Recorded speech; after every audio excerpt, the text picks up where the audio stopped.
Geez, that's not funny. All right, so, this is the first time, obviously, that, the board, has two representatives here tonight. And what we wanted was something that was less formal, because our board meetings, of course, have to follow Robert's Rules of Order. So there's not any interaction. We can't answer questions at a formal board meeting. We have done in the past work sessions. Where the board meets as a whole, we publicize it, anybody can show up. Don't very often have people show up, so we thought, okay, well, let's give it a shot at 6:30, do a totally informal question and answer. It is budget related, that's the primary focus. And really, we have no formal agenda. What I asked, Drew, Executive Director of Finance, and Mona, Assistant Director HR and Finance. I asked them to really, I don't know what baseline we're starting at, but start with how do we make a budget in the district? I mean, what do we look at? What are the things that we talk about when we're developing a budget? Because we're starting that process now for next year.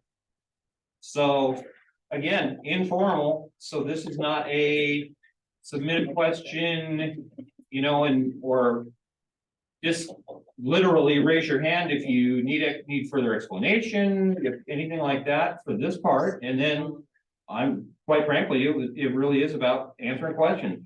It directed, to board members who now have the ability to answer the questions without any violating Robert's rules or anything like that. So that's where we're at. So Drew and Mona, I'll let you guys give us the short version of how to develop a budget, because the long version takes 2 semesters at WSU. Yeah, so I think the biggest thing that I want to start with is just kind of what a budget is. So for us, we look at our expenditures and our revenue from the last 5 years. Typically, we kind of go back. COVID kind of was a wrench in that, so you can't really go off of those numbers too much.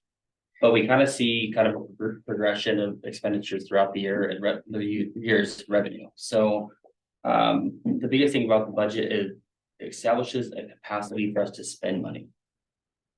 And then it can be revised and changed as our needs are for the district. So we kind of see where things are at this time of year. We build it for next year, it gets approved, it gets presented to the board, and then they approve it. There's a public hearing that happens in June, typically, or July, where the board can hear public comment and feedback on that, and then it gets adopted. From there, we monitor it throughout the year and kind of see how we did on our projections, and we shift things as needed. So that's kind of the baseline of the budget. Any questions?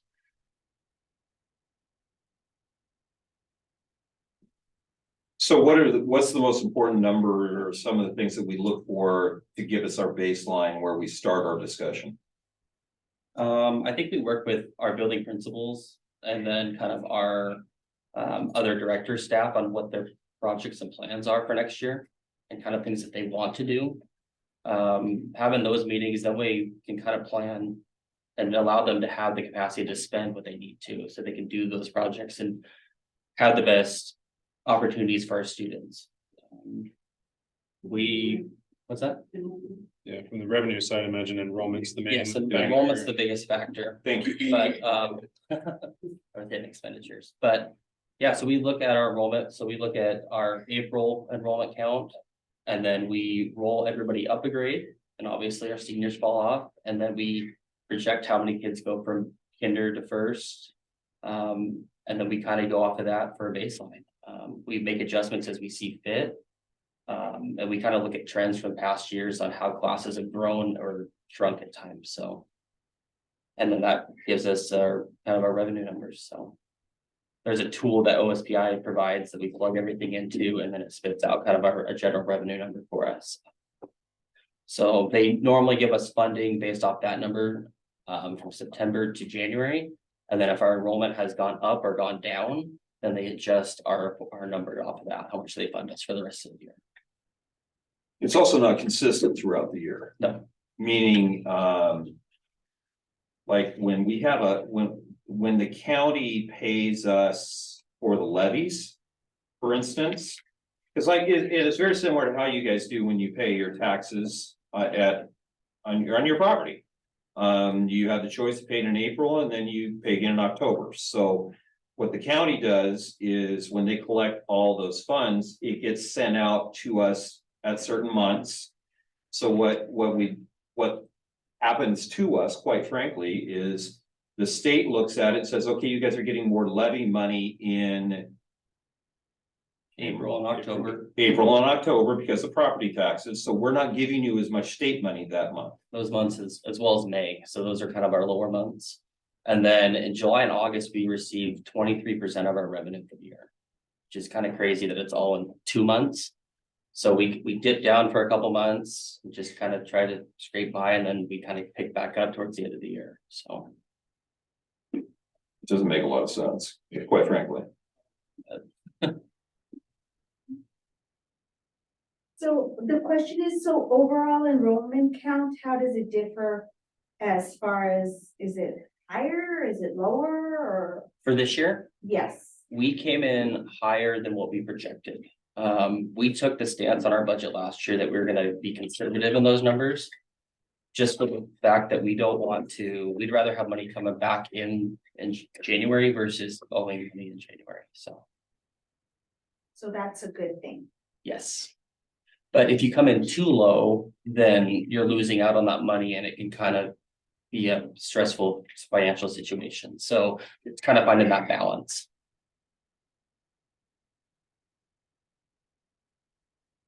I guess the big question is the cuts, the staff cuts and all that. Do we kind of have an idea, Mr. Peterson, as to how that's gonna look or what to expect?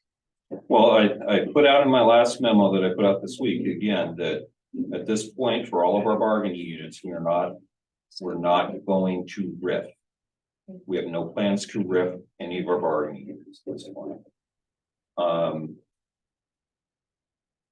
I think we've been pretty consistent with that message. RIF is typically language that it is associated with a collective bargaining agreement, so. For administration, for instance, if I eliminated an administrator, it's not a RIF, it's an administrative reduction. So, administratively, I think there could still be some reductions made. Possibly at the building levels. But again, that's all predicated. One of the things that we were talking about today is the fact that, you know, we're down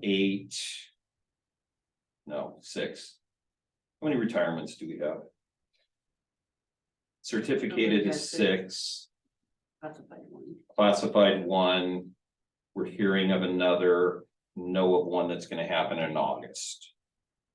So right now, we're just looking at attrition and then those open positions that those people that vacate are going to hopefully be filled by people from within who are currently employed. We have, we were talking about the class size and how it kind of does this. It's actually getting more consistent. That's a good thing. However, we still have 1 or 2 classes. Our senior class is leading as a small class and historically has been a small class all the way through K-12. As it's moved through, we've got another, like in the middle school, we've got a big group coming in, 5th grade to 6th grade. We have a small group currently of 3rd graders going to 4th grade. So if we're able to make some shifts within the elementary proper, then we're gonna handle it that way.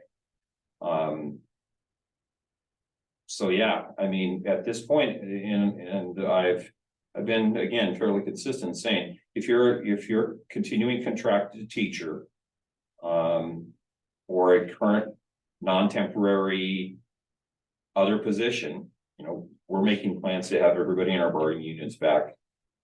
May not be in the same role, but we're making those plans. A lot of this, from the standpoint of You know, I'd love to be able to tell you, well, we kind of know how many kids, give or take 20, 30. We kind of, except the legislature is making an adjustment to the amount of money that's allotted per pupil. So the legislatures can finish up next week. So then, once that happens, then quite frankly, for Drew and Mona, it's kind of a plug and play at that point. Then you get, okay, now we know we're getting X number of dollars per student. We have this many kids. We know we're gonna graduate, knock on wood, 84 of them.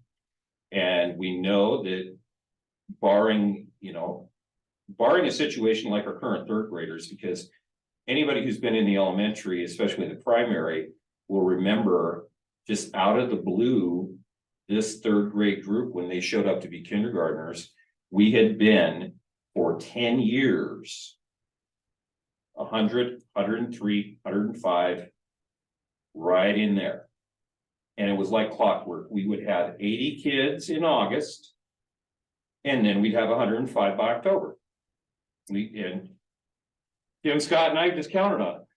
And that year, where this is the current third grade years, we had 81 kids in August, and we had 81 in October.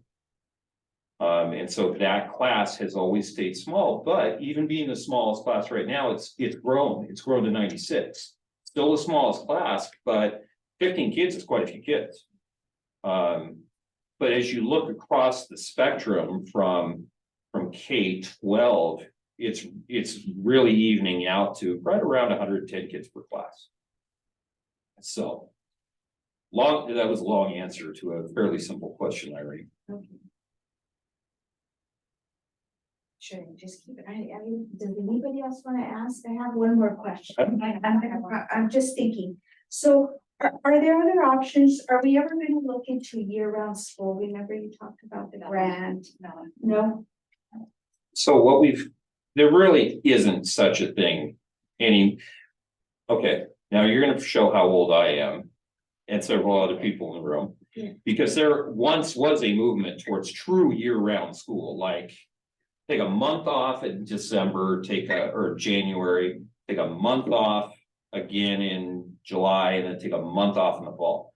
That type of idea is a non-starter. The only thing that is out there, we received a grant keyword, because there's no strings attached. If we wanted to consider what's called a balanced calendar. Now, what's the difference? Well, balanced calendar is to get more kids in school longer, but not necessarily everybody. And not necessarily year round. So if you look at Highland School District in Yakima, you look at Toppenish, Burbank is making the move towards that. There are a lot of districts, and what they basically do is spring break turns from 1 week into 2 weeks. Christmas break turns from 1 week or from 2 weeks into 3 weeks. Thanksgiving turns into a full week instead of 2.5 days. And then there's one break in October. So those schools that have gone to that will start school. Most of the schools start around August 15th. And they get out around June 20th. With those extra weeks, and they're just pushing on the edges. Doesn't mean that everybody works all that time. Doesn't mean your kids have to go to school. What it is, though, is an opportunity for kids who are behind, for kids with learning issues, for anything like that. They can literally get an extra 3 weeks of school. But you still have a full 2 months over summer where people can still go on vacation, you can still work. But again, that's a much different and, quite frankly, a better idea than ever a year-round calendar. I mean, come on. So, I mean, honestly, the next step for us, we're probably going to do a book study if anybody's interested. And if no one's interested, and the board really is like, yeah, we kind of don't really want to do that. That's the end of that. Not very surface level stuff. I'm interested to see Highland is probably the closest to us in a demographic and size. They're in our league. Same A league. They've reported quite a bit of academic success, especially in their most at-risk students. Where I think they got it correct is they're also expanding into high cap opportunities. That again, it's tough to get your high-end kids and get them an experience that isn't classroom based or classroom. You know, they can get them some of those types of higher end experiences that are tough too. It makes sense for the groups on both ends. It helps them out immensely. Kid in the middle, probably going to be okay either way. So. So Pete, you said we got a grant for, Mhm. Is that what you were referring to back in February in the email you sent out? Is that the same one? I'm gonna say yes, but I don't remember exactly which email it was. So. And you said it was to do a book study, is that all? Like, how much did we get in the grant? So they gave us $140,000 That was 60. or 60. Yeah, the COVID one. The other one. Oh, the COVID one was, okay. We had $60,000 to explore. It's a 2-year grant. So over the course of 2 years to start exploration into whether or not people would be interested in this. It's a very much a, you know, when they wrote the grant, they said, yeah, if you want to have a community meeting and buy a bunch of pizza, that's what it's for. It's not for, or if you want to send people to Toppenish or Highlands and go check it out, fill up the bus on us and we'll go out there. The only real question right now is, so the legislature,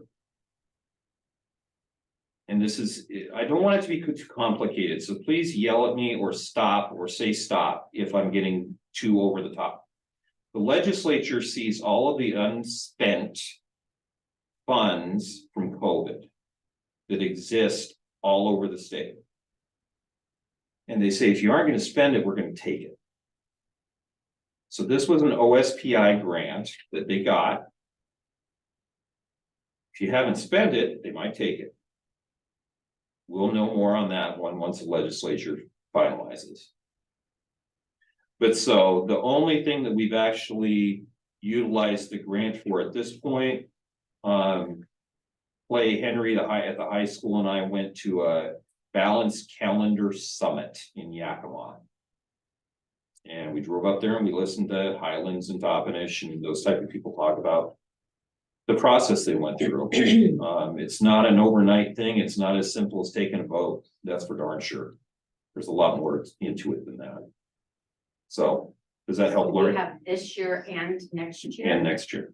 How much have we spent of that $60,000?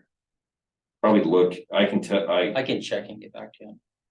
We have the majority of it left. So I'd say probably, what was the receipt? When did we get it? we got it in, Well, I think that's the other thing too, is understanding how the grant process works. It's not money in your pocket. It's you spend it and then you request the reimburse. So for right now, I'm not sure. I think there was some.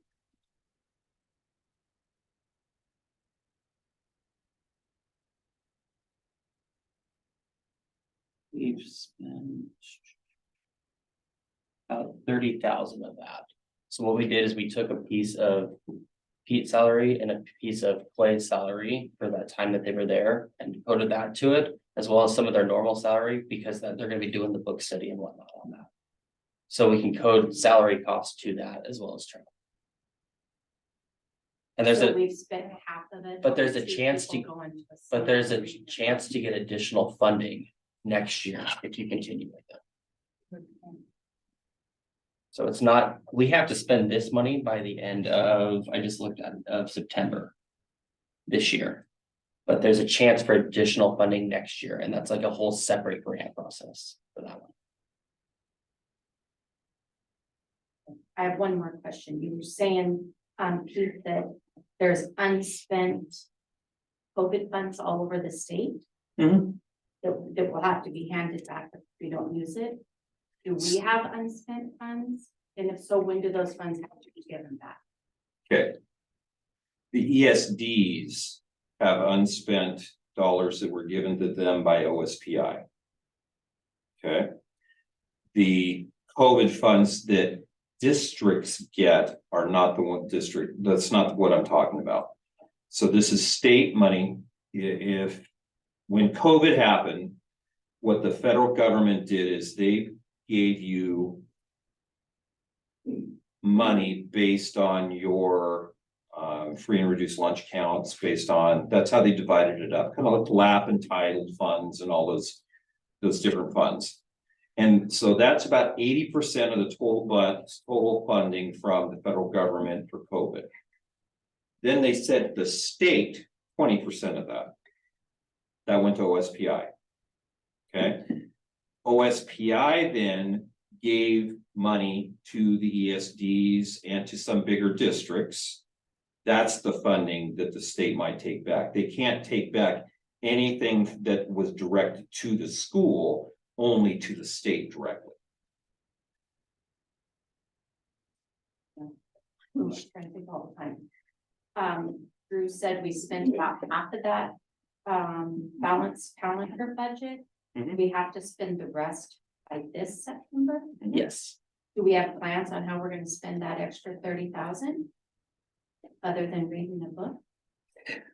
Well, some of it's gonna be salary costs too, so salary and benefit costs for them just throughout the year, we can cost a piece of their salary to that. For eating, like, Yes. Or whoever else.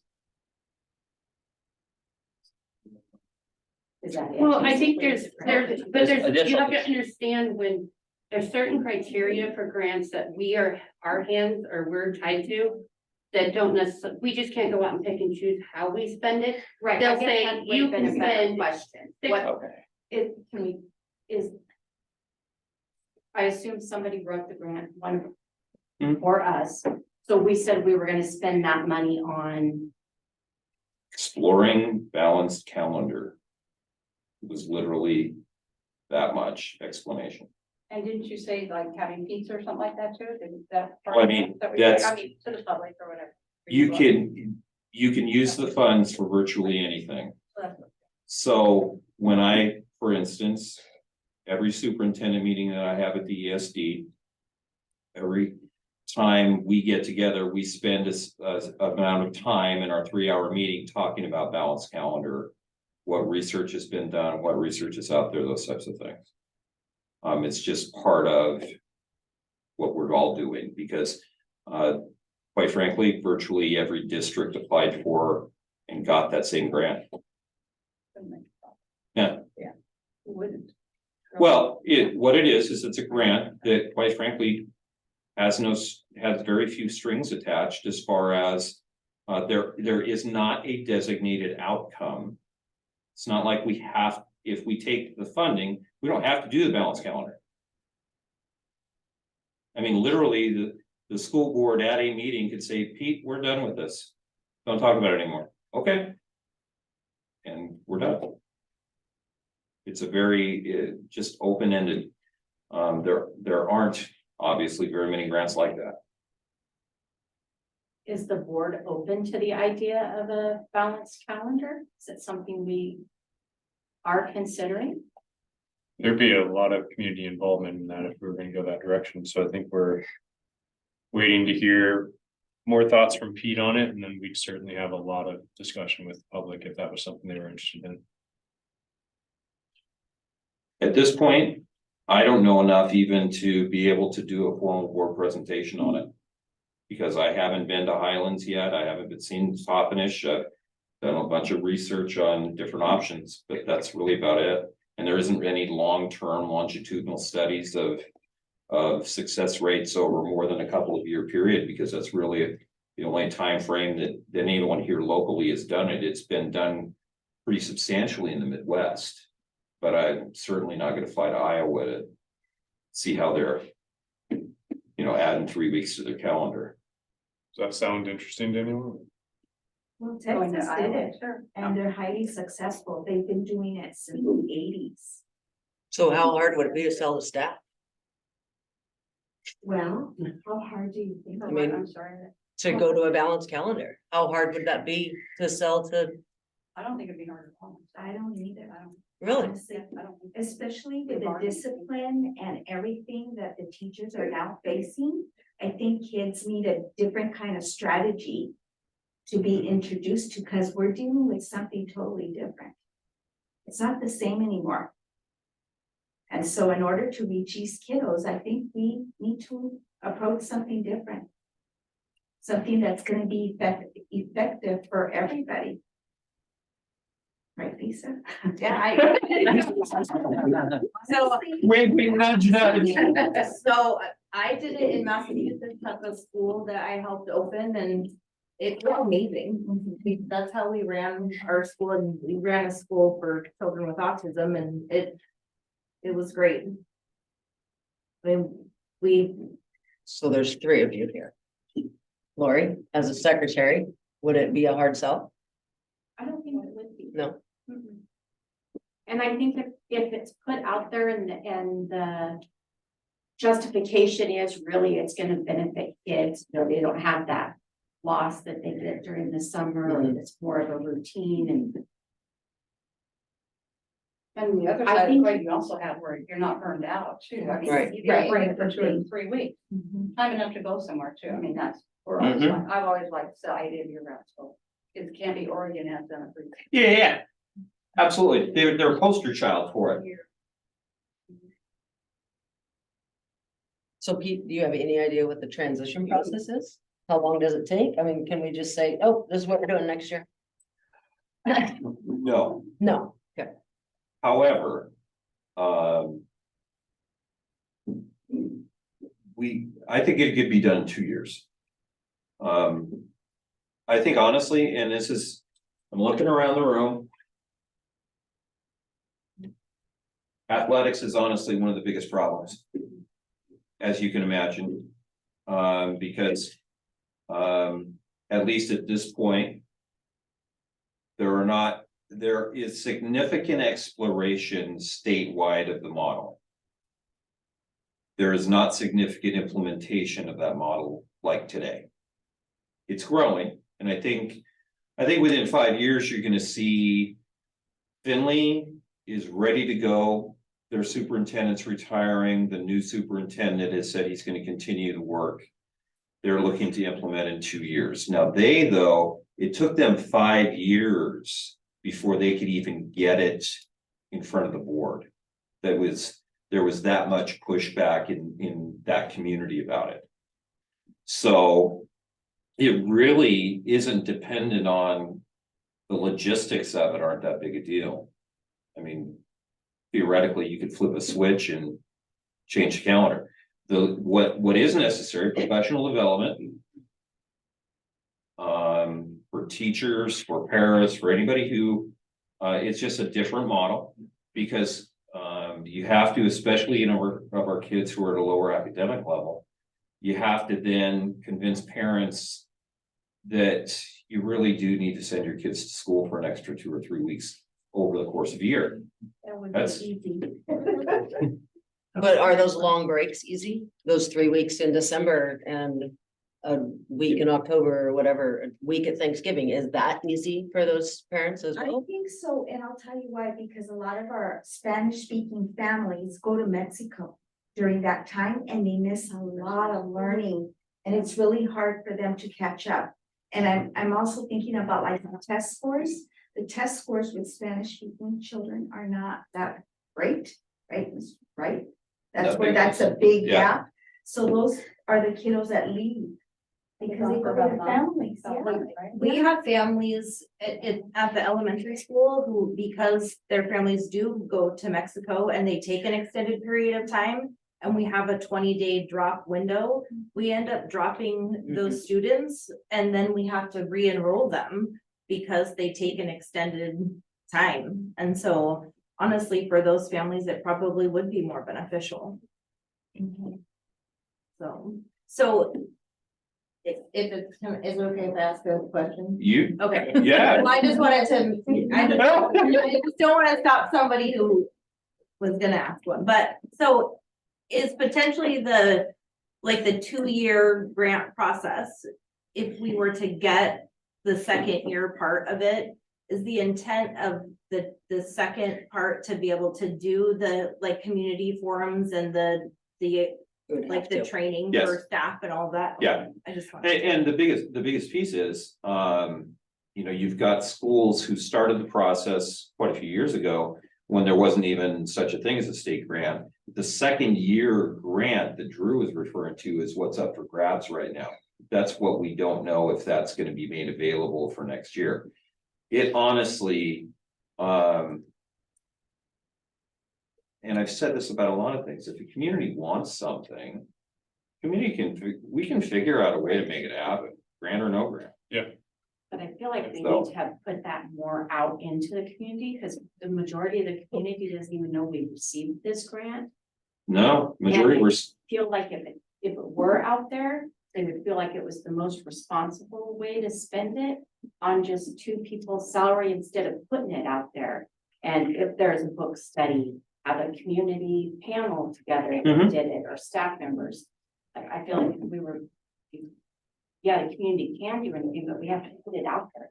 And No. look, I appreciate what you're saying, Lori, and you've done this long enough, you've been in this business long enough. We don't get community anywhere. Who's here today? How many of you guys are not employed by the school district? 3 of you, 4 of you. So, I mean, how do we get them here? Us, Okay, yeah. You know me, Yeah. if you said to me, Lori, I need you to get 5 people to be on this community, our committee, and I need your help. right, I'd bring you 10, okay, but that's not the way I get that, it's done kind of right, behind the right, scenes. I understand that, and yes, maybe that is what we need to do, but. There's been lots of community meetings that everybody that works in this district has known about. And you haven't brought 5, you have, I'm not you, but. You know what I'm saying? I mean, we've had a lot of community meetings where there's the Well, same 10 people. and quite frankly. There are districts out there who receive the funding, it's. Not gone anywhere outside of, quite frankly, in one district, a superintendent's office, because at the. Conversation level, kind of like we're having right now, it was very plain and clear, it wasn't going forward.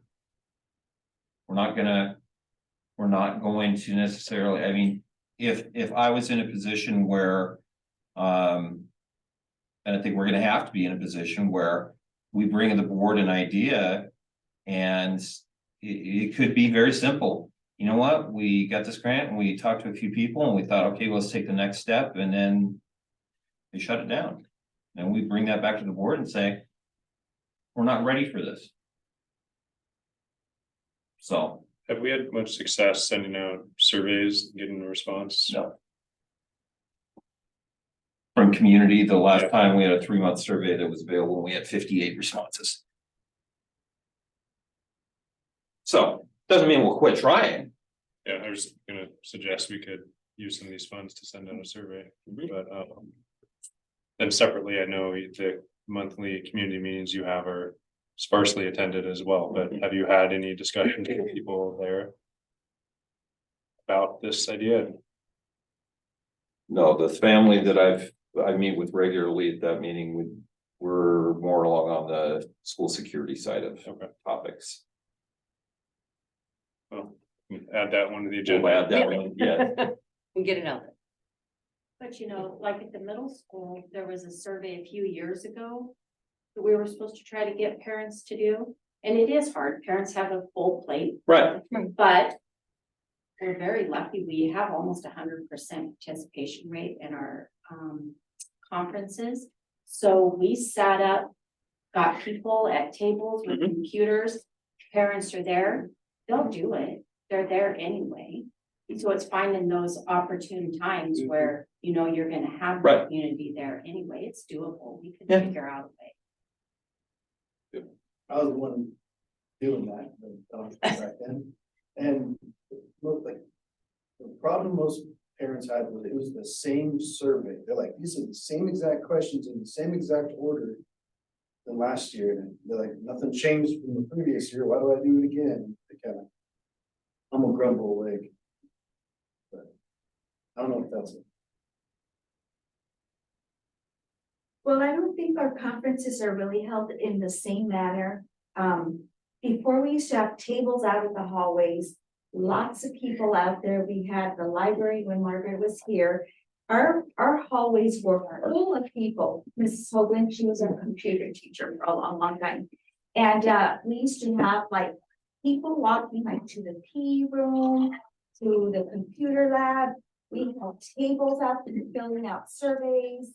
And it was just a lot of people walking that were more involved then. And I don't see that anymore. I don't know if we've gotten more busy or not, but certainly I think that everybody can contribute. Well, Even if and we're not having conferences, like those people that are not having conferences should have a table set out there and introduce like what and they're yeah, doing. and you know, Irene. Yeah. One of the things I would, and this is a credit to the people that are in this room right now. This isn't a local discussion that we're having. This isn't a highly impacted area. It's everywhere. Yeah. These are the same conversations virtually every district in the state is having right now because they're just not, the level of engagement is not there. Somebody wants to make $1 million quick, figure out a way to change that, write a book and do it seriously. Because I have the same conversations with Connell, Finley, Burbank, Kennewick, Pasco, Richland. You think about some of those bigger districts, you know, there are literally this many people, I know this for a fact, that attended a full-blown Pasco community meeting with a district of 18,000 kids. So that's a credit to you guys, but we're all going through it. Anyway. I said one more thing. Well, you can, Ask all you want. this is the right thing. See, this is why I like this, or I hope that as you talk to people, you really, you know, this is what this is about. We can't do this at board meetings. So the balanced calendar, does it have to be the model you put out there? That extra week in the spring, that extra week at Christmas? Cause I know like Patterson, I don't know if they still do it, but a couple years ago, Peggy Douglas, when she was the superintendent there, they pulled theirs. They have such a high migrant community. So they went to a 4-day Right. week. And then it gave those parents a week, 1 day a week where they could set those doctor appointments and if the kids needed to be there to translate and everything. Could it be more a model like that? Or That does it isn't- have to be what you said? No, it doesn't, there's nothing that has to be what I say in virtually any aspect of the world. But the model that the state is educating everybody on is any model that creates school, and they call them intercessions. Okay. And what that means is that's your 1 week break 3 times a year. Some schools tie it to other breaks, so it's a longer full break, others don't. If you think about, you know how in Seattle they have that funky winter break? Mhm. February. Yeah. it's in Yeah. February. Schools use that. Highlands told us at the last superintendent meeting I was at where this was presented. Their first year, they tied it directly to Christmas break, but now moving forward, they're not gonna do that anymore. Because too many kids truly were on vacation, didn't even have the opportunity to come in. So they're gonna move it to at least end of January or February, reminiscent of that winter break we were talking about. There's one in October, one for sure in January range. And then another sometime in the spring, usually April, beginning of May. So no, it doesn't have to look just like that. You can literally make it any way you want it to. The key is, what you can't do is what Irene, what we were talking about earlier is, it can't look like a year-round model where you have a month off here and a month off here. And then try and juggle staff that, you know, they want this time off, but you know, that the whole year-round concept can't be, there can't be a misunderstanding around that. Has to have a full 2 month of summer. Some schools will choose to take all of June, literally. All of July, there's a district that's gonna start school the 8th of August. And then have that same 180-day span, 3 1-week breaks, and we're only gonna be done the end of May. Done, and then they have all of June and July gone. I think from our standpoint, we would have. Just a lot of discussion, quite frankly, around, we are much more of an agriculturally focused area. Community. This is where the superintendent Connell and I tend to center some of our conversations. Is how to make that work. Because there are some kids, and we know we have kids at Kyvie High School. That literally whatever day school is out, they go to work the next day. And boom, they're gone for 3 months. So no, it doesn't have to look anything like that. It can literally be a staff-driven decision. So or as long as community. it meets a certain requirement. the You just have to 180 keep days, the 180 days. Minimum, you have to keep the 1,027 minutes of contact time for all students, minimum state laws. And then the reason I have a good idea what Patterson's doing with that 4-day week. Is they always, every year, have to fill out a waiver with the state. And they're getting more and more antsy about it, according to Superintendent West, who's the superintendent there. They are not inclined to say that it's a long-term, it'll be allowed to stay long-term. In fact, he told me that in his mind, the only reason they've got to keep it here in his first year was because it's been done for a while.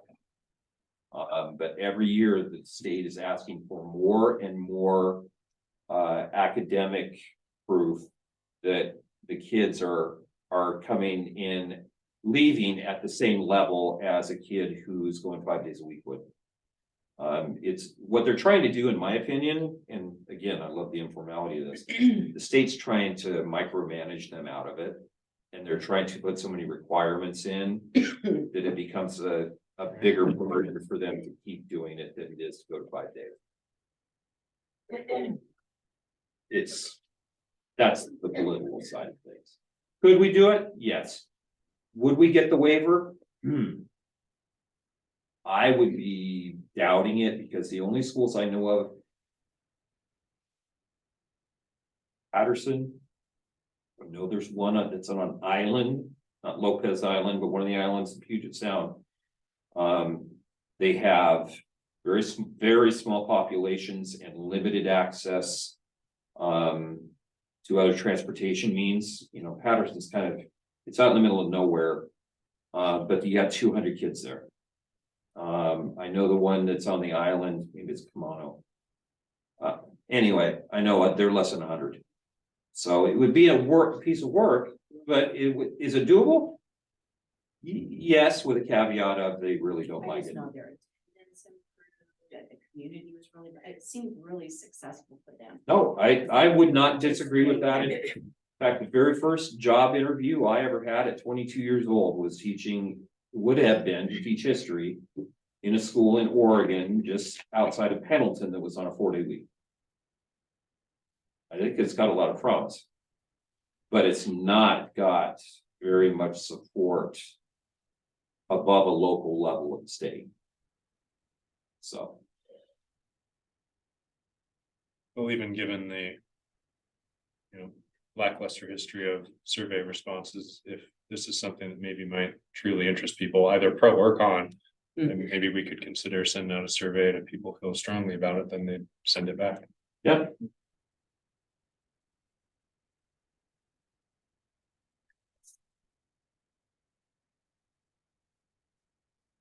Any other And your questions? monthly newsletter that you send out, or you send a newsletter out to, right? I haven't seen one for. There's a cost- Right, cost yeah. cut. So we were sending them quarterly. We're gonna send them twice a year now. We're gonna do the other 2 electronic, so they'll be emailed out to everybody. Former English teacher and me still likes paper, but I understand the cost is pretty high. But at the same time, I've had good responses from that, so we're gonna keep it in some way. And include stuff like that in there. I think the future, quite frankly. Our current system is. The school messenger system is just a mess right now. But text messaging, text services are the next thing. There are some districts that are experimenting that get 75% responses on text message surveys. That's pretty impressive. So. That's a total sidebar, but I had parents last year and this year say they never check email, they don't use email. yeah. Yep. Agreed.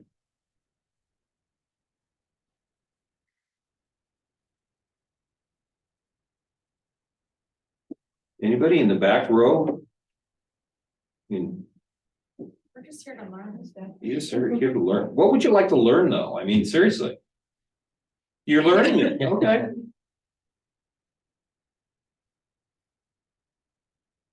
So far, there's the budget, you get a budget, I'm not gonna get any cuts anywhere, except for through retirement and non-continue, right?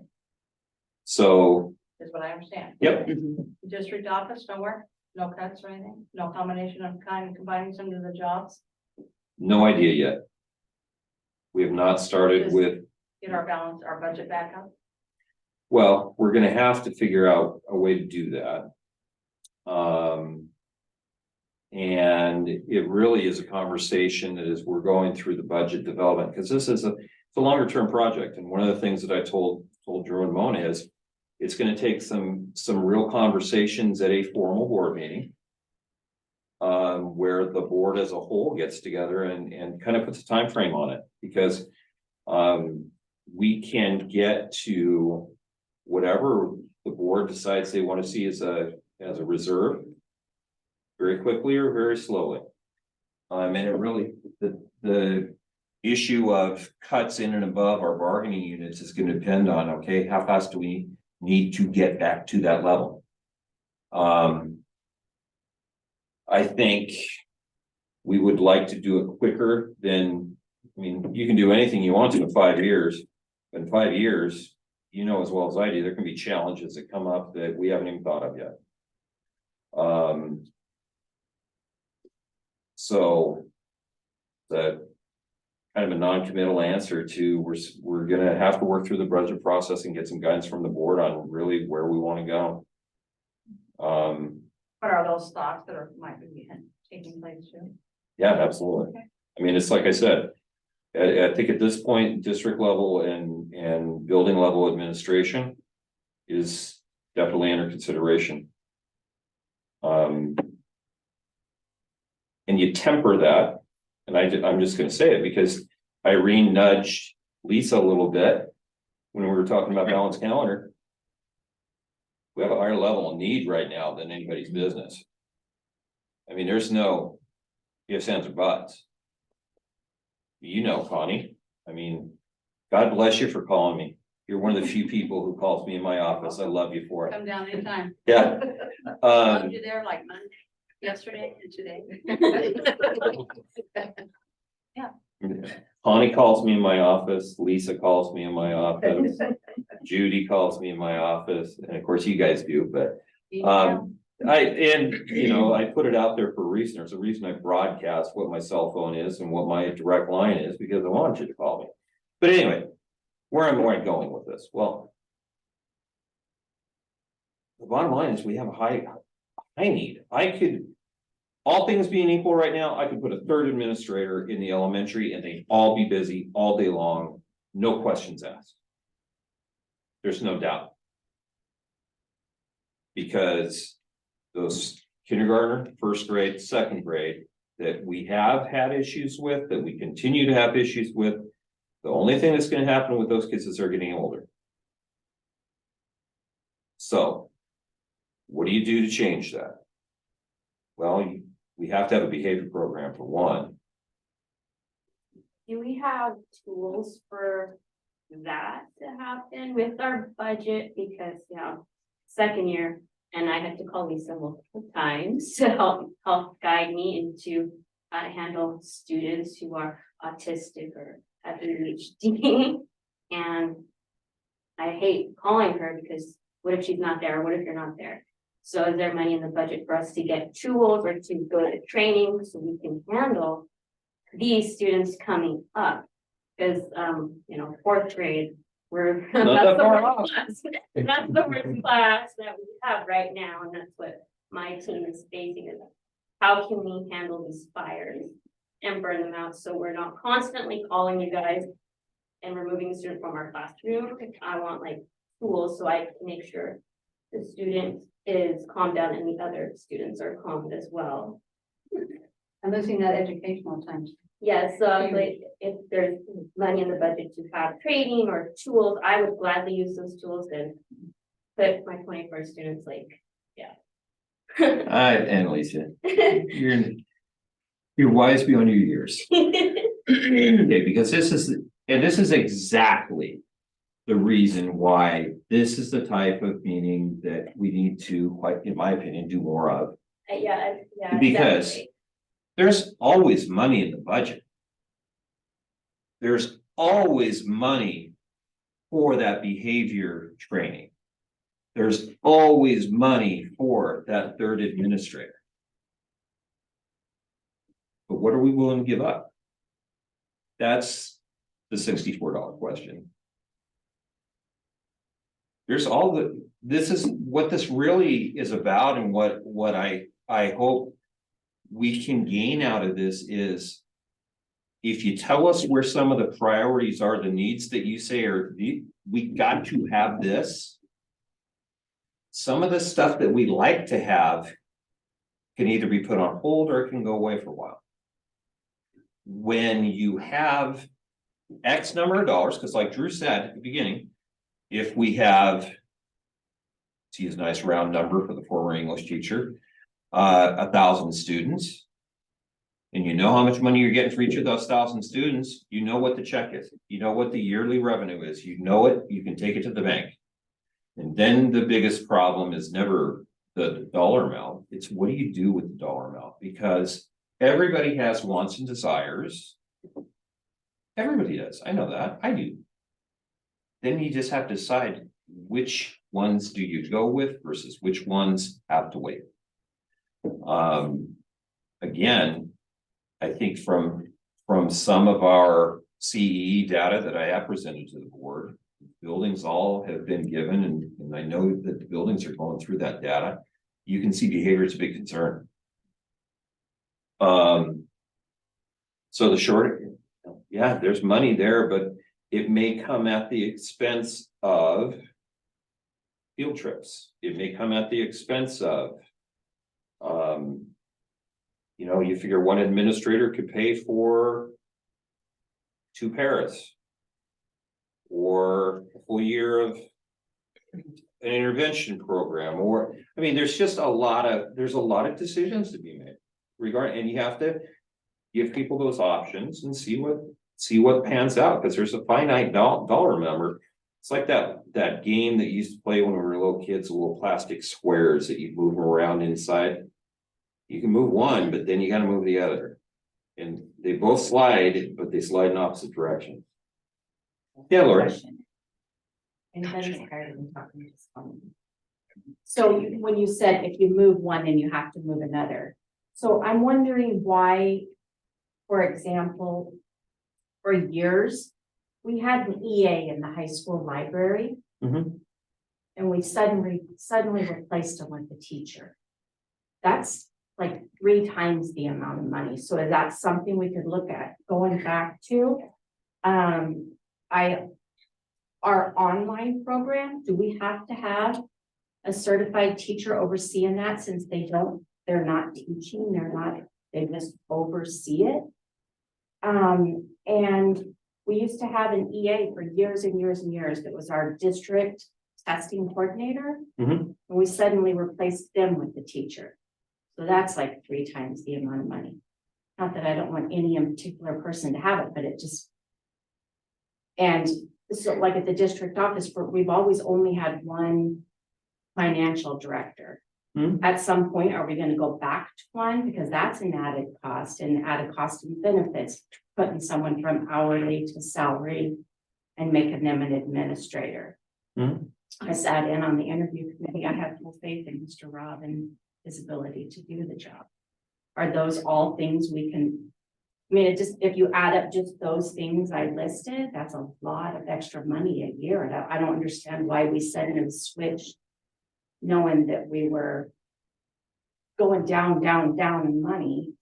Well, Yeah, so because- with, at the point that when, we had no one in the library, no librarian or EA in the high school library for at least 2 years. Things. Recent. Mona? Am I correct on that? I know we didn't have an EA because there literally was no one in there. There was. at We the were time, actually- No one was in there at the time, but previously there had been one that was in there. And that was cut, When she retired. but it wasn't, Retired. yeah, And we it just wasn't, never filled it. and we Right. never filled it, Right. so we didn't have Well, anybody we in. hired a math teacher instead. So we Right. put an EA in the library. They were there for several years and then another EA took it. And the trade-off was that we hired an extra math teacher, which made Have fun. sense. Yeah, that the kids would get that we struggle in math, our test scores show it. So it just made sense. So I don't understand why we're making these. Why could we go back to something like that? So we're Like- not like gonna, where- most likely, we're not gonna replace the librarian at the high school. So at I this, mean, I'm trying to understand why we did that to begin with. there were personnel reasons why we did that to begin with. That I can't share. And the testing coordinator position too? Testing coordinator position in virtually every other district is a certificated position because the amount of confidential information and level of access they have access to. But it does it have to be? I know Jim Jones did it for many, many, No, many years and did an excellent. I agree with that, but it was then overseen by Mr. Lloyd, who acted as a certificated person as the district assessment coordinator. Typically, the district assessment coordinator is a certificated position with a classified personnel. Is that something that's going to continue? I doubt it, but I can't say for sure until we get farther into the budget process.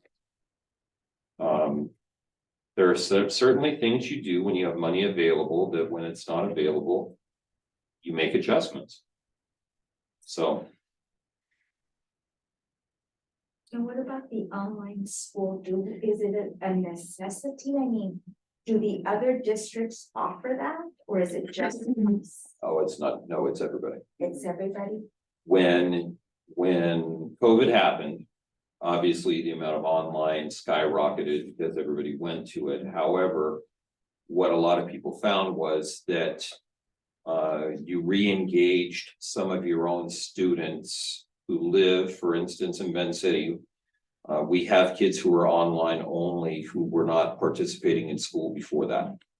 So it was a way to recoup some students who would find services through Washington Virtual Academy, through other programs like that. For many years, there simply weren't online programs available. So for us, if we were to eliminate our online program, we would not see a majority of the kids coming back to us as in-person students. They'd simply go find another online program, and then the funding that we receive for them would go to someone else. And so how many students do we have that are online right now? Ballpark.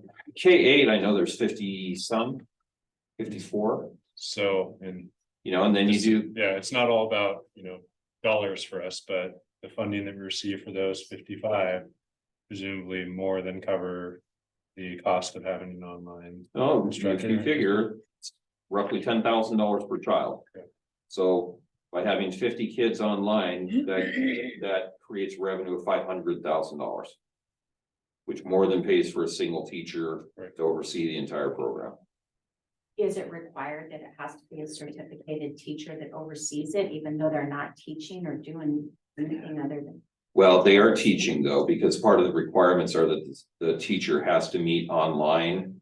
In either in person or through some type of Zoom or Team or something like that. 30 minutes a month, that's a state requirement. So yeah, they cannot be a classified person. And then have any type of, especially at the high school where you're awarding credits can't be attained. Through a classified person. So. Now, are there some ways that we could possibly consolidate some of our online programming? I think that's something we'll be considering. Absolutely. I think we're looking at everywhere that we can.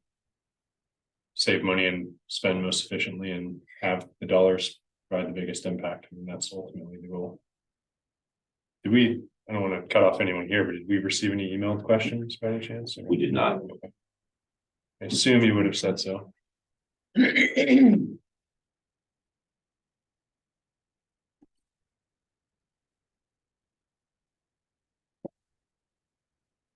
Yeah, because according to this paper, 2021, there was a financial warning about finances then. Can you repeat that? In 2021, if I read this right, yeah. There's a financial warning from this paper from OSPI. Financial warning was given to the district then.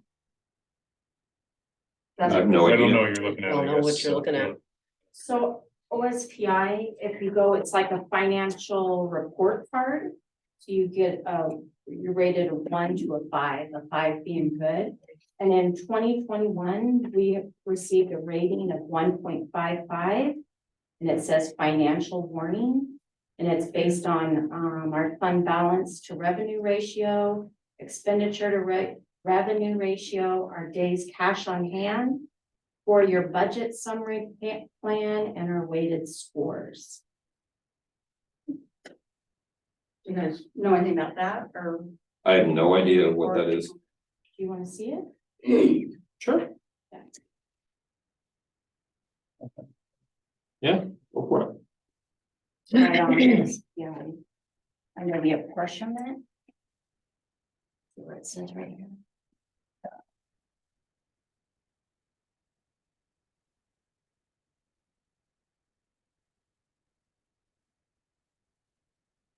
That ratio to the fund balance and the reserves, I mean, that's exactly what we're trying to address here Mhm. in these conversations, so. Yeah, I know I haven't seen this before. I certainly didn't get any notification of anything.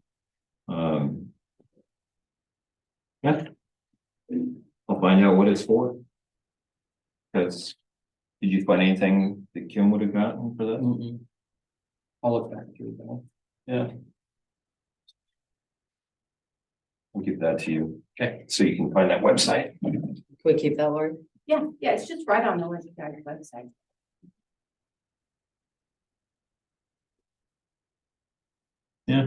Thank you. You're welcome. Yeah, be interesting to know if it really was there, or what happened, and if somebody knew about it and never followed through on that financial warning. Yeah, 2 years ago. first time I've seen anything like that.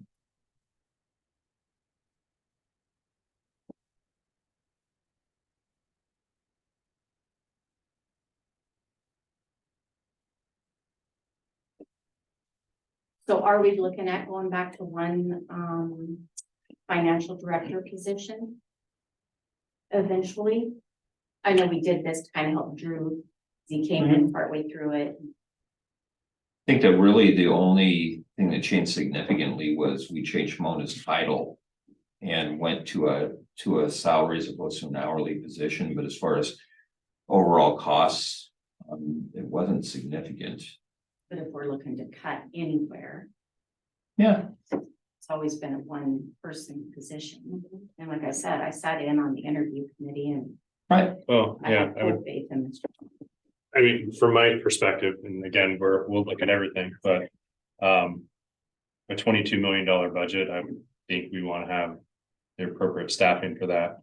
in my opinion. And we just got a piece of paper that said we had financial warning back in 2021. And that's when we had one person looking at it, so.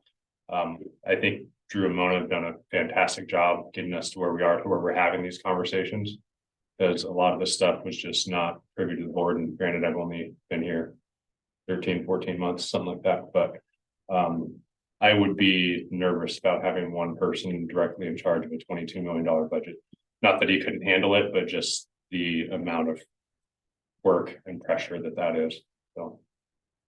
I understand that, but I would also be very concerned that we weren't in the red or in the danger of being in the red or borrowing money from the county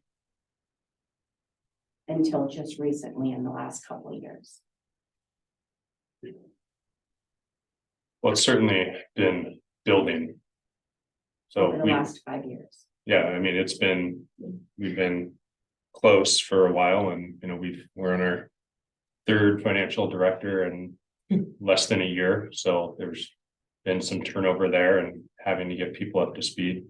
So it's something where I think we have a good handle on it now. And that's exactly why we're having these conversations, because we could just ignore it and wait until we get our heads above water, but that's not something that the board was willing to do, and we've had a workshop, a month or two ago, where we discussed all this stuff in detail, because we could have sat on it. That was one of the options, is let's just wait until we get the funding and hope some of this stuff will go away, and hopefully the legislature bails us out. Maybe they will, but we want to have the conversations now and not wait. We want to be proactive. So that's exactly what we're doing. But I think we certainly welcome any input at all. If people, especially in the district, if you see ways that we can save money, or maybe it looks like waste, maybe it's not, maybe there's a reason for it, but bring it to our attention. We'd love to have those conversations. And you took note over the library position, the testing. That one, we're aware of that. There's personnel reason behind that. And even though this is an open Q&A meeting here, there's some stuff that we can't discuss, and there's bargaining reasons behind some decisions that we have to make and others. So unfortunately, there's some stuff that we can't give full public answers to, but there's often reasons for it. But yeah, Lori, I did write those 3 down, and we'll make sure that we take a look and see how those changes can be made, because like you said, if we had an EA in the library once, can't we do that again? So I would say the answer is yes, but I also know we're a little short-handed on EAs and Ferris, so. But no, we're just planning to have someone in there, right? So it's gonna be even less expensive than an EA. We're just not gonna have that spot filled. And also, like I said, combining some of the positions in the district office could be also an option to reduce some of the cost also. Absolutely. I don't understand why we have so many people in the district office right now. What really gets me is this year, I didn't get no pay raise. It was like a no notice, 0 on small scale. I mean, very, very little. But the whole financial side of everything, the ones that are having the problems with the money, they got their bumps. They got their slice of cake. So they're taking from the kids and they're giving it themselves. So I just like it has to be a team effort. If everybody's taking a cut, it should be a team thing. And that just, I guess that's more of a comment than a question. It just kind of gets me. So what, I guess, where's your priorities? I'm just a little fish, I get it. No, I mean, our priorities are with students. I think that's why we're all here. I mean, there's no one here that's just doing this for fun. But individual decisions are made for individual positions. I mean, I know, I don't think Pete took a raise last year, or was it the year before, or, so there've been times where we've done that as well. So that happens. Sorry, what's that? You got it. But was it last year that you didn't take a raise, or the year before? During the time when we did not pass away. Yep. So when we didn't do the levy, we didn't give Pete a raise. So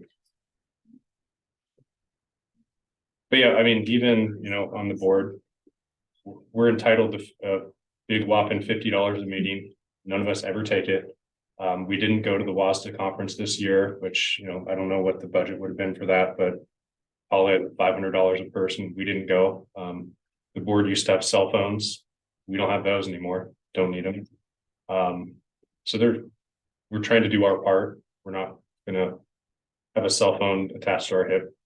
If it's costing us $50-$75 a month, that we could put towards the kids. So, but point taken, like we want to do a better job of directing those dollars to the right place. It's all about prioritization.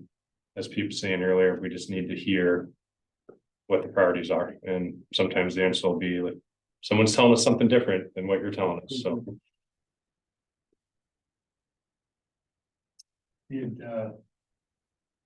they ever finalize that Lincoln light in for the crosswalk? I'm sorry? Did they ever finalize Thinking light, putting that Lincoln light in for the crosswalk?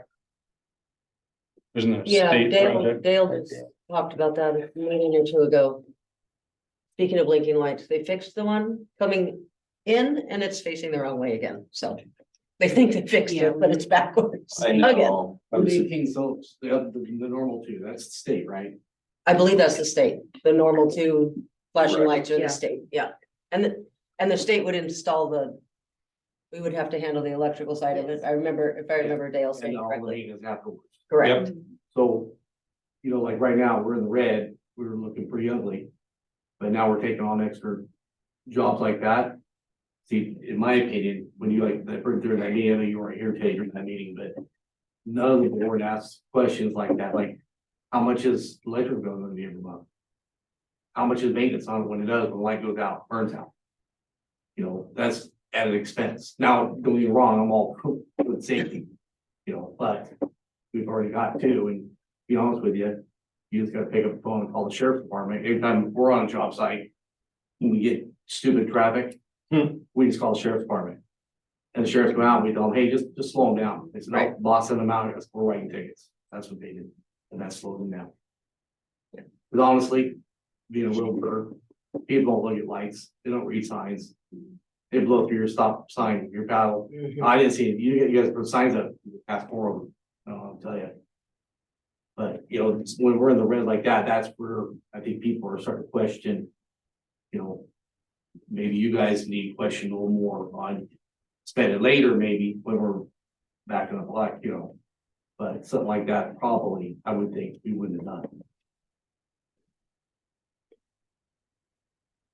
I don't think it's done. It's not Yeah, we're done. just looking at it. We haven't done it. Well, the meeting, Dale made it like it was a done deal. No, I don't think it's a done deal. I'm I just think it gonna was, say, that's what I'm saying, it's just a added expense. Right. What's it, like you guys talk about your phones, I can guarantee you that blinking light's gonna probably charge at least $50 or more, probably more. Every month.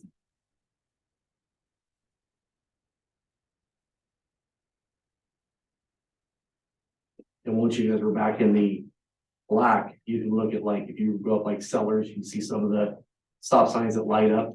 We drive, Yes. there's other options like that where it's not costing you electric bill, You can do a lean light like that or something, just thinking outside the box, that's one thing I was thinking about, that's the box. Solar, correct? Solar, Yeah. But there's maintenance to those too, Yeah. but it lasts quite a ways. yeah. You just have to worry about shooting them here, up on the hill, we got. I feel like the target practice, by the way.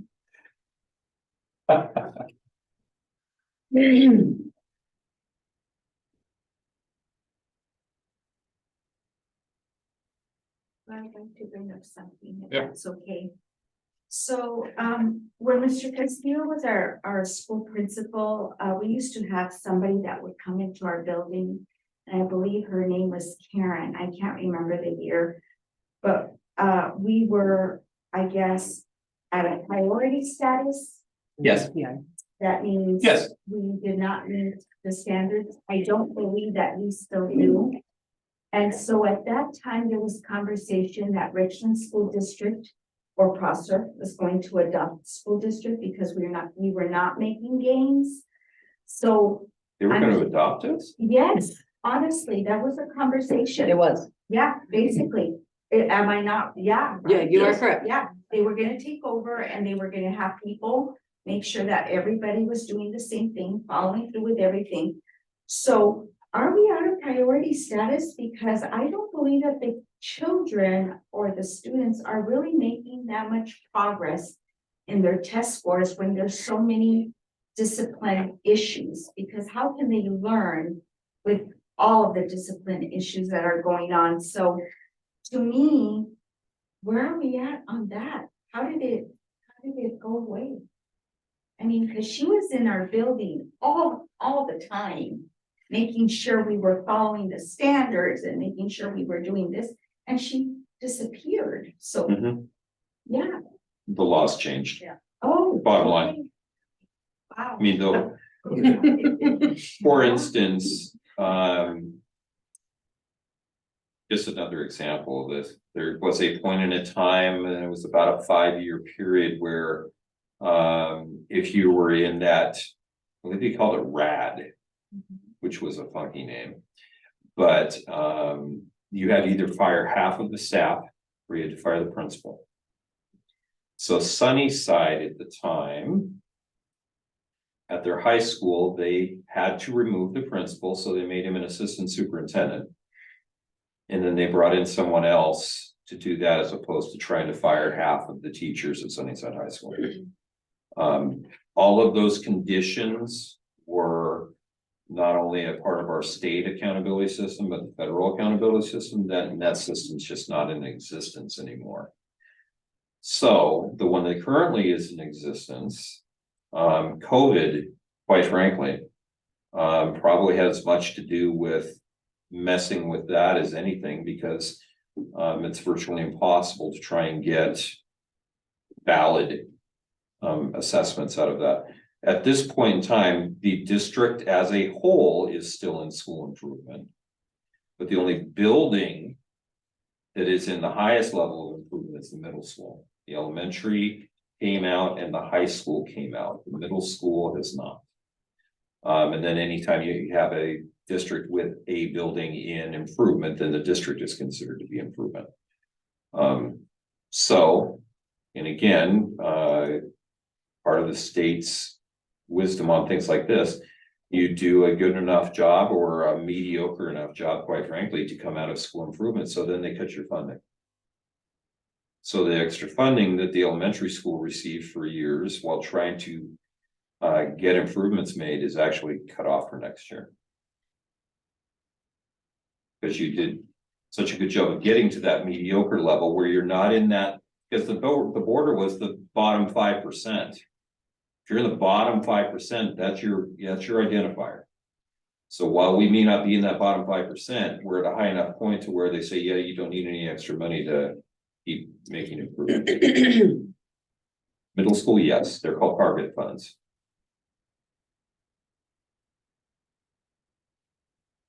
So going back to discipline. Hmm. Because I mean, I'm so happy where I'm at because I start them off very, very young. So I see the amount of discipline that problems that go on in the hallways.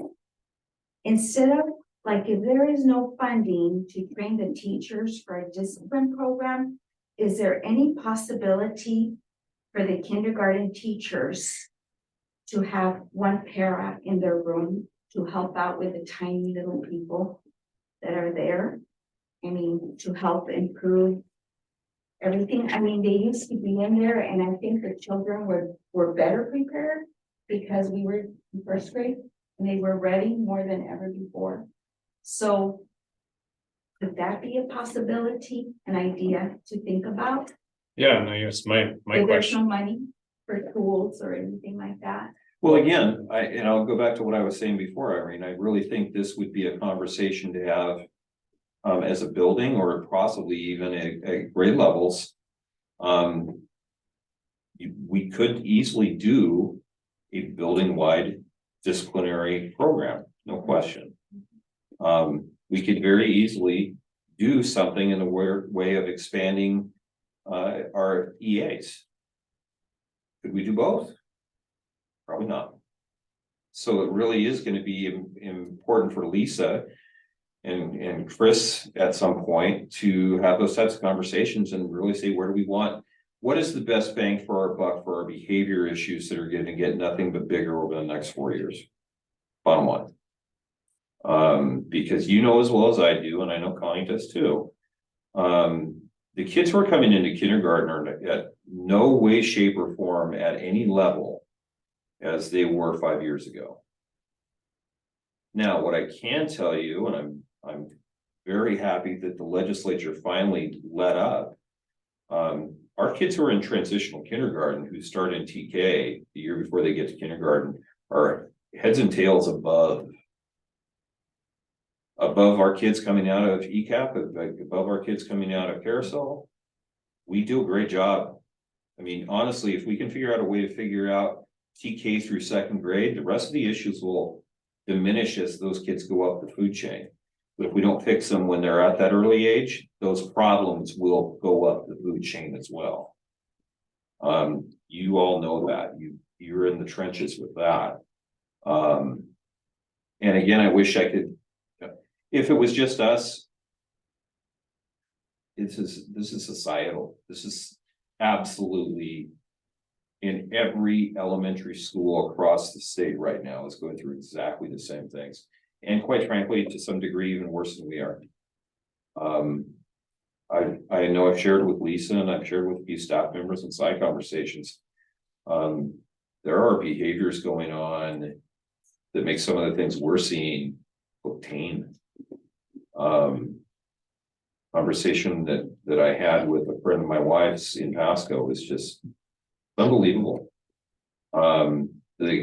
The behaviors that used to be seen at 7th and 8th grade are now being seen in 3rd and 4th. The things that we used to gripe about in 3rd and 4th, Betty knows this as well. You're seeing them at 3 and 4, ages 3 and 4, not grades. So that's why my personal, and this is totally, I'm taking the hat off. This is just me. And Clay would hate this. And as a former high school principal for 20 years,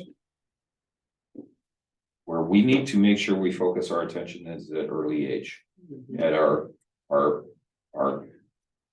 grade, in my mind, what we used to call K2 or TK2 or TK3. If you don't get those things addressed by the time they're in 3rd grade, they will follow those kids for the rest of their career. And I never, as a high school principal, I would have never thought that way, and I would have argued with you if you told me to think that way. I think that way now.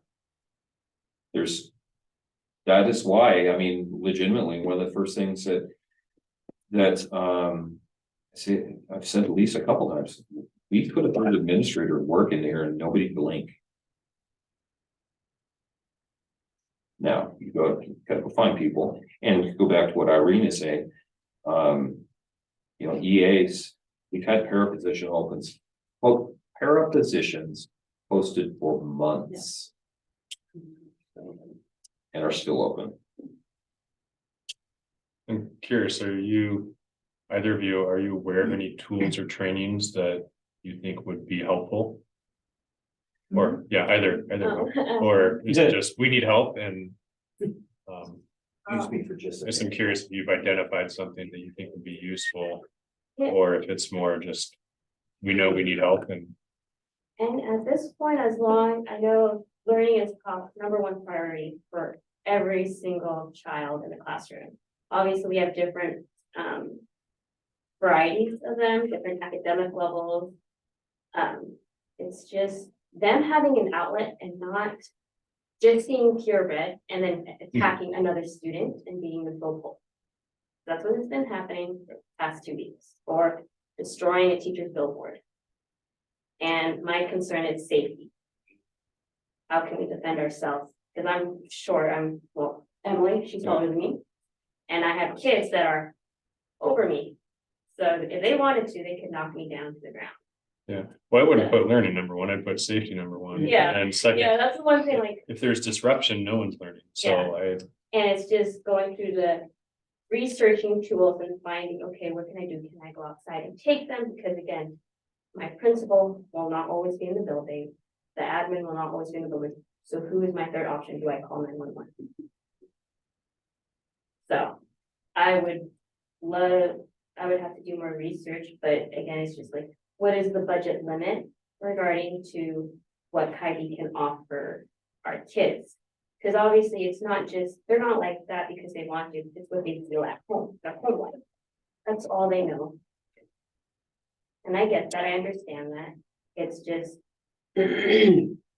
gotta push scores up, and learning is always paused. My fourth grade team, like I said, this fourth grade class is the toughest that we've seen. And, you know, my colleague, she has a screamer every 10 minutes.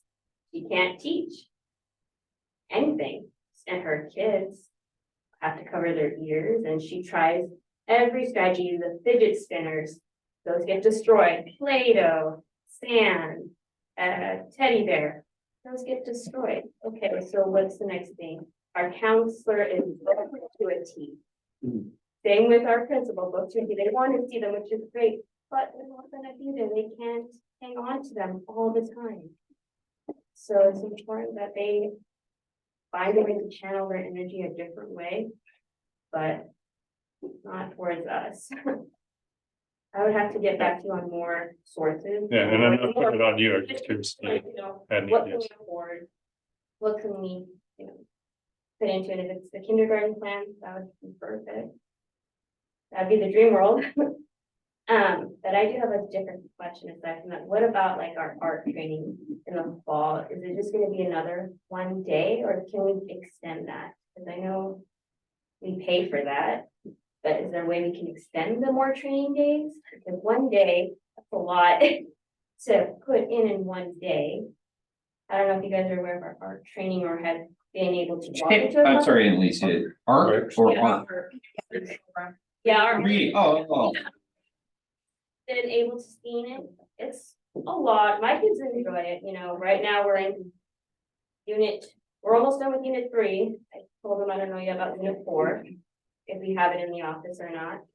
But I would like more training on that. Because, well, my kids like it, I'm training my team, but they still need to know how to insert their scores, conference room. And I wanna know if it's like costly. When we had one of the gals come in once a month, like you said. Charmaine, yeah. Yeah, Charmaine once a month. I wonder if there was more to stand, and it's hard to fit that training in during our prep time. For 40 minutes, and then we have to get other teachers to pick up our kids from special. So I was wondering if there's any way in staying 1 day to 3 days before school starts for fall. I'm gonna ask Lisa for that because I'm not, So. So short answer is yes, But the. I don't know PD what the- Plan for the beginning of the school year and throughout next year hasn't been developed yet, so. So I'll get back to you on that. Okay. Yeah. I like the art piece. Yeah. I love it. You know, my kids like it. They choosing their own state, they're researching. It's getting them ready for college. They have to write MLA papers already in 5 paragraphs. You know, one of the topics is what does it mean to be an American? So they're nailing that one. They're getting ready to type that one up soon. So once it's developed, we'll let you guys know what it is, but it hasn't been developed yet. I would think that the EAC team would be in the middle of all that, because I know that once we get through, say the next month, working with the EACs at each building to create some priorities for the buildings. Yeah. Because one of the things that I'm fairly committed to doing is making sure that we're not spending money bringing outside people in. If we have people, and I know we do in many areas, we have experts that we employ, they can work as trainers. Some of our people know better than most who, you know, what works for our kids. I think that's been something that, you know, just because you're giving somebody a check to fly out here from Seattle or Portland doesn't always mean that they really know how to apply it to our kids as well. We have some amazing staff members at each each level and each classification who could do trainings that we don't need to pay for.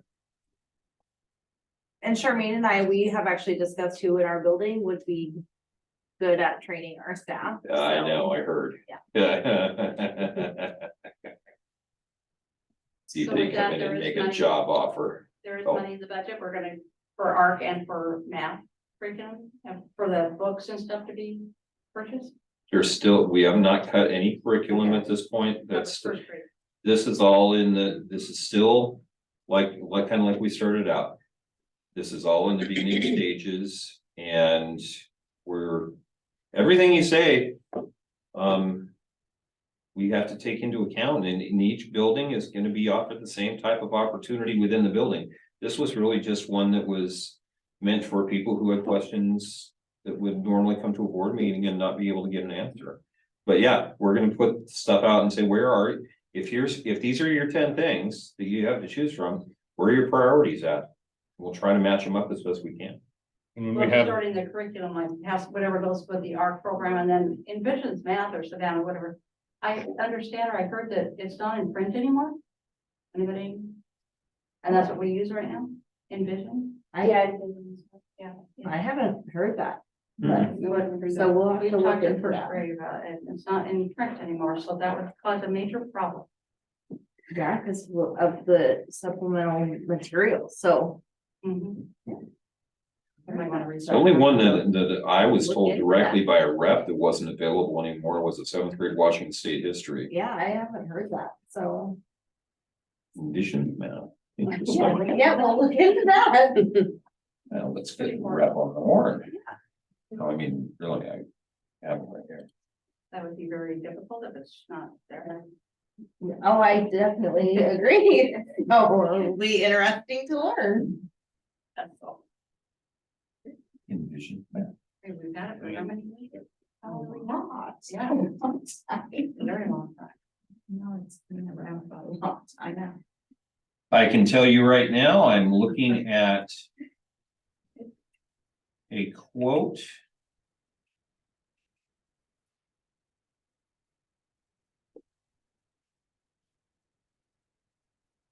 Envision print and digital through 2024 for its K-8.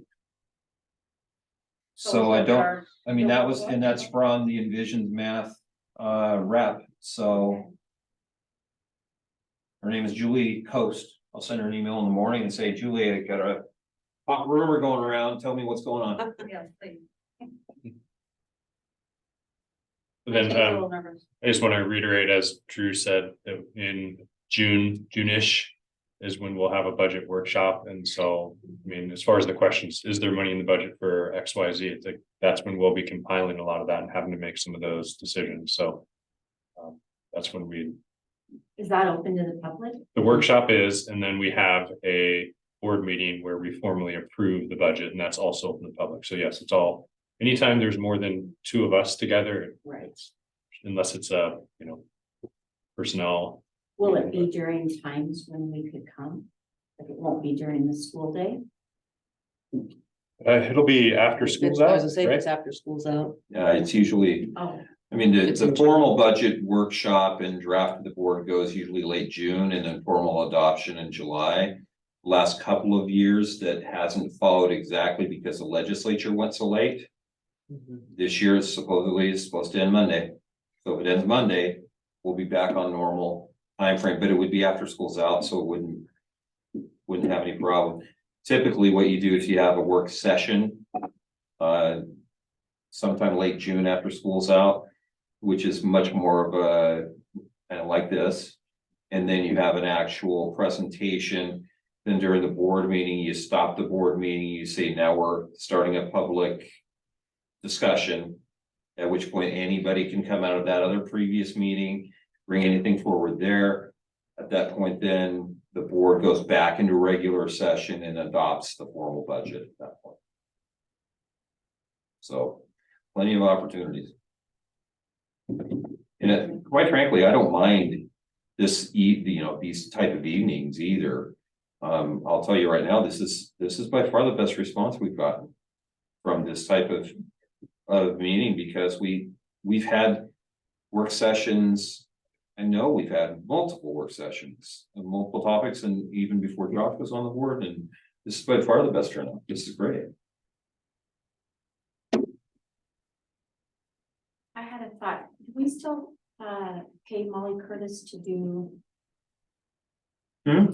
We do, She's still under contract, so how much do we pay her $18,000. a year? We paid her, that was for an 18-month contract. To start And with. so she does the newsletters, is that what she does? She does all district communications, all of the all the buildings. Heidi, help me out on this. I want to make sure. All the social media for the district, Website. websites. All that stuff. Is that something we could look at? Doing away with and use that money towards something else? I think it kind of goes back to what I said before. Everything can be looked at. I think the biggest thing right now is when we talk to anybody about any type of a third-party contract is, do we have a person with the qualifications and the time to be able to do that particular job? Whether that's as a behavior specialist, whether that's as a Facebook person, you know, social media, communications. Any of those types of things. The only reason we contract out with someone is it is a service or an opportunity that we need, and we don't have anybody to do it. If we look at contracting out through somebody other than ESD, I know anything through ESD is usually very high. But as far as Molly Curtis goes, it's not even close. She's so far under the other options that we have had. You're usually paying most of the communications directors that work for school districts have about $150,000 to $180,000 salary. So we're getting her at a tenth of that. And she's doing work that our IT department, quite frankly, doesn't have the time or ability to do either. I have zero problem when it comes to any of our contracts saying we'll explore every option that's out there. Zero problem. That's of all of our contracts, that's probably the one that I say, if we were paying $40,000 for it, we'd still be getting more than our dollars worth of it. There are not a lot of communications people that have such good access directly for your building principals. All of them can pick up the phone at any time. Molly will get back to them. When there's changes to their website, to Facebook announcements, to all that thing, all those things, she vets all of that, makes sure the information is correct. I mean, it's an enormous amount that she does for, quite frankly, a pretty good price tag, but all of our contracts for third parties would be open for reconsideration, let's put it that way. And that's something specifically, we're looking at those that funnel through the ESD. That's one of the items that we've identified, because you're absolutely right. There's a markup there. So. Right.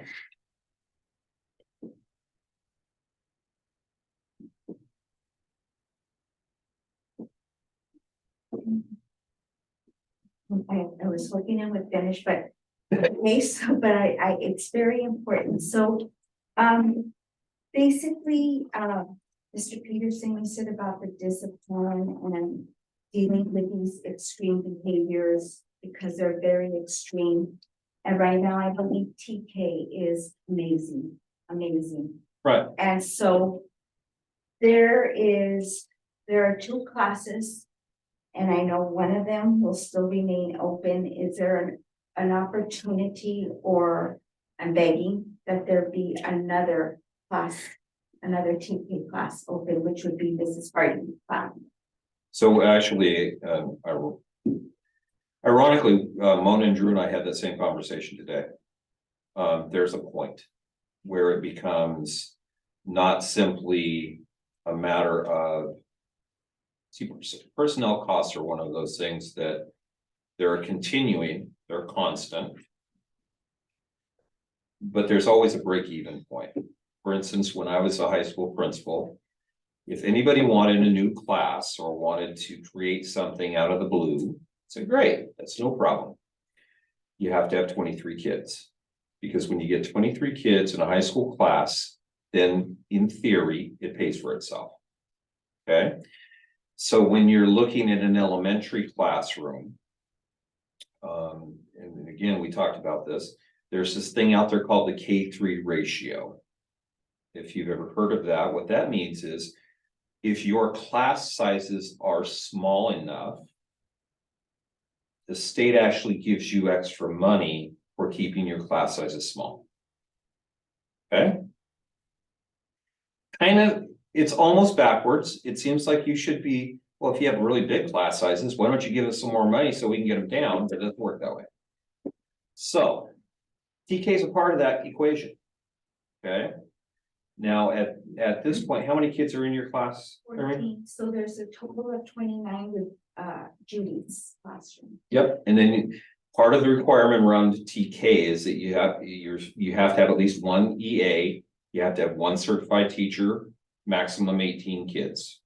Okay, so bottom line, what I told both Drew and Mona is yes, we're trying to cut costs. But when we see the whites of their eyes, meaning the kids are there and could be served, and it makes financial sense to do it, then by all means, that's something we have to consider. I'm not interested necessarily in expanding our level of personnel in the district. But it also doesn't make sense to look a gift horse in the mouth, so to speak, because it's like we were talking about online. If I can serve 50 kids, I might have to spend $120,000 to do it. But if we get 500,000 in return, then that's a positive gain. Same thing with TK. If we have a maximum of 18 kids, the math obviously is a little different because it basically breaks even at 18. If we can get enough kids that will show up, because the other thing, and this is where Drew and Mona have to keep me on my toes, and I know where the board keeps me on my toes, is okay, you have these kids, it's kind of like summer school. Summer school, 150 kids sign up, how many show up? So we base our hiring for summer school or TK on what we think is going to happen. Then if the kids don't show up, unfortunately, we already have a contracted employee then for the year. We don't, then it's a done deal. That person's ours. And you never want to have to move that person to a place they don't want to go or where they don't want to be or anything like that, but sometimes you don't have a choice. So bottom line, if we can make it work financially, I have zero problem opening a second classroom. You always, part of the difficult part about this, I know you as teachers have been there and administrators and anybody who's worked with kids, then what happens when you get to that ugly little tipping point where it's not quite, and then it's like, oh, we can almost make it happen. Is there any way we can make it happen? In the past, we've said yes and tried to make things happen. Moving forward, we're not going to be able to make things happen for a while. We're just going to have to say no. And then it's a human cost, and that's the part that bothers you. It's not the other things that bother you. The dollars and cents don't necessarily bother you. It's the knowledge that if we have 10 kids who could really use it, but it doesn't pay for itself, it really then becomes a matter of, okay, is there something else we can do to make it happen for these 10 kids or not? That's the hard part. That's the part that keeps me up at night. So basically, there will be at least one open. There will be one open. Good. I have zero reservations that we can't fill one TK class. Very good. I know because over the past couple of years, there've been, as with everything else, there've been ebbs and flows, and there've been a couple times when Judy or Jennifer would come to me and go, Peter, are we going to be able to keep this going with it? We'll get somebody moving into town, or hopefully, those types of things have to happen. And we've been able to make it happen. But I don't think we're at a point where we're going to be able to make things happen just because we want them to happen. So. It's like I told you in the hallway standing out, we were at the kindergarten entrance. Yes, that's true. We're gonna have that class. We're gonna have that class for sure. Yes, that's good. Thank you very much. And Connie, I heard, is gonna come back and sub for you anytime you want. They are. Pam, and who's the other one? Oh, and Judy said that she would come and help me whenever I needed time off. I have me prearranged. These offices here, I'm like, you're gonna help me next year. Prearranged on, no Yeah. 5 o'clock phone call. Yeah, no, but So then is first grade going to stay at 5 teachers, or are we going down to 4? Can 5 you say that? will be at 5. Again, it's that whole check and balance. We have to do everything humanly possible. And even some things that may not be humanly possible to keep the K3 ratio. It's a big impact.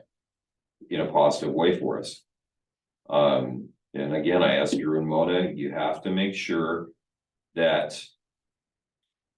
Because there's a dollar amount, K3 gets us a certain dollar amount. So we have to say, okay, what's the dollar amount and what's our break even point? And as long as we're 5 cents above the break even point, we're above the break even point. So I don't see any way, plus, like we talked about earlier, the class sizes coming up are not getting any smaller. After that 3rd grade group, gonna be 4th grade, you're well over 110 kids in every class coming up. I mean, it's not. 2nd grade, First, according to the state, I believe we're right at around 110, I know that, we're over 100 in every class. Have 130 right now in kindergarten, no, first grade, no. Yeah, 98. 98, look at that. But that still keeps us in our ratio, so yes, 5, I don't see any. Short of an economic issue that forces people out of the area, I don't see us dropping below 5. Or any grade level realistically after we get that group through. You just need that many. I mean, you've worked in classrooms of 25, 25, 30, 31. I mean, that's undoable. So. 71.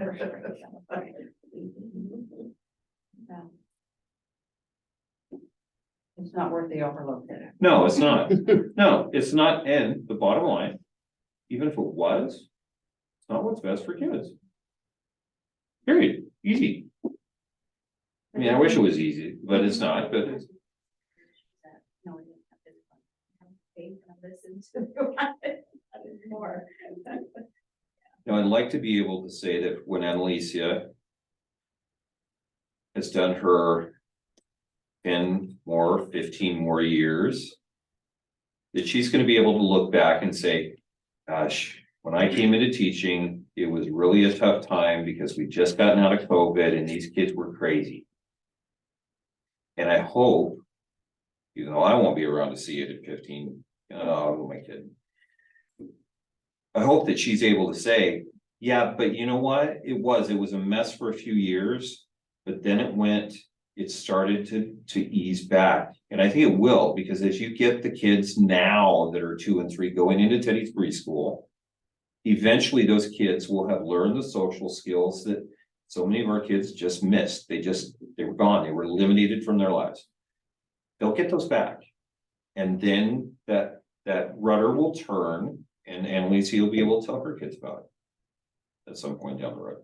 Way Most down. of them were in your room, Connie, when she was in 1st grade. Most of these 4th graders were in Connie's room. Yep. And she handled it. Like a champion.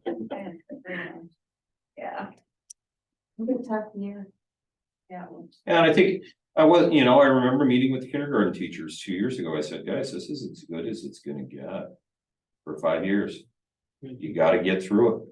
You just I mean, if you don't have to get through it and you can retire or you can do whatever, do it. But in the meantime, we gotta soldier on and get through it, and then it'll ease.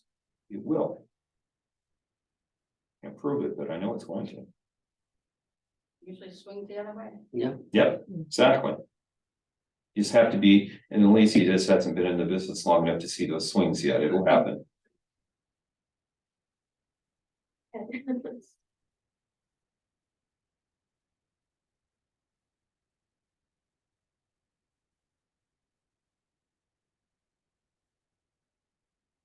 So are we going to have summer school this year? Yes, Okay. Has there been openings or in-house? no, we're working on that. In fact, we have, I had a secondary meeting on summer school last week. Lisa keeps scheduling these EAC meetings at the elementary for the same time, so I'm trying to have an elementary summer school. She knows nothing about this, I'm kidding. Then they keep getting canceled. Yay! Oh, Anyway, the short answer is yes. I don't have any problem saying that. Part of it, and I think this is true, and I've told the board this. It's like transportation. I think it's important to have transportation for summer school. We may not have bus drivers. Because if you don't apply for the job, I can't go drive the bus. Bottom line. At which point our numbers will drop and it's gonna be a problem. But are we going to move ahead and plan for, especially elementary, because I think that's where it's needed the most, a summer program for elementary? Yes, 100%. Food service is the other one that worries the bejesus out of me, quite frankly. Those people who have been working without summer breaks, 3 years. I mean, I know you get into education and teachers, everybody over here will know it's a myth that you get summers off, because you don't. You're always doing stuff or taking calls for me to go to something or do something. But our food service people have worked continuously for almost 3 years. And then I'm seeing the toll it's starting to take. That worries me. Some of those people need a break. Everybody needs a break at some point, but they're gonna need a break. It's everybody that works in the business, from the substitute parapro to me. We have never gone through, and hopefully, pray to God, never will again, a time like we have. It's just a matter of you deal what you can deal with, and then you can get through it. So, but my level of concern with our support people is extremely high.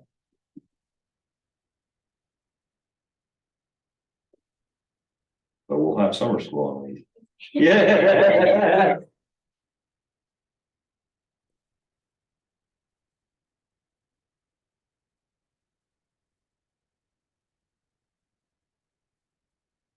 I'm not kicking you out, but I appreciate every one of you for coming and spending. It's almost 2 hours. Yes. I really do. And I'll Have stay. any more of these I'll stay. for people that couldn't make it tonight? Well, we're recording this one as we speak, so we're gonna make that available. Honestly, this, quite frankly, this is what I envisioned. Our community council meetings being, and it started out okay, but it fell off because there's just so much going on. I almost think that having them too often kind of nullifies the good effects. You almost have to make them a little more rare. When and where are those? Community council First meeting. Tuesday, 6 o'clock, high school library, 6, yes. But, my short answer is, yeah, I honestly believe and we wouldn't pick on Josh and Teddy, but getting a rotation of board members through once a quarter, every 3 months or so, just to chat like this is immensely valuable. It can be as frustrating for us as I'm sure anyone who's done public comment that we have to sit here and not respond. It's not the way we want to do it, rather be able to have a dialogue.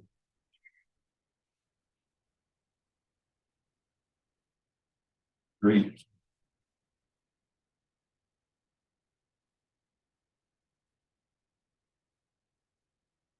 Don't everybody leave at once, it's not over. Oh. And Thank you. if anybody has anything. Thank you. I'm still here. Yeah, go ahead. I was on the report.